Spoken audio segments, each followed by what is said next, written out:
It can be really frustrating if you want to play one of your favorite games on your PlayStation 4 and you get an error code. In today's tech video, I'm going to show you how to fix a PlayStation 4 error code that reads NP-31952-0.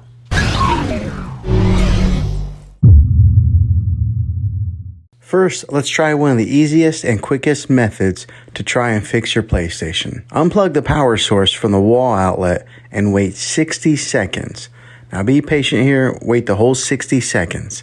This is very different from powering down your PlayStation, so make sure that you try this method. If it works, great. If not, then let's move on to the next method. Second, let's make sure that you're getting internet to your PlayStation. So let's do a quick reset of the Wi-Fi. Find your router that is giving you internet and unplug that for 60 seconds and then plug it back in. When it reconnects, check your PlayStation then. If it doesn't work, then let's go ahead and move on to the last method. With this particular error code, it means that the network connection has timed out. It means that your network connection is likely to be unstable or not strong enough. To fix this, make sure that you're using a Wi-Fi connection that is very close to your PlayStation 4, maybe closer to the router, maybe put them together, and then make sure that there is no obstructions in between them. Another fix is to make sure that other devices on your network might not be using, or they may be using, a large amount of bandwidth. Wait until they have finished downloading and then try it again. The third thing would be to check that the connection status of your PlayStation. And the way that you do this is that you go into settings, then network, then test internet connection. Well, hopefully this video was helpful for you.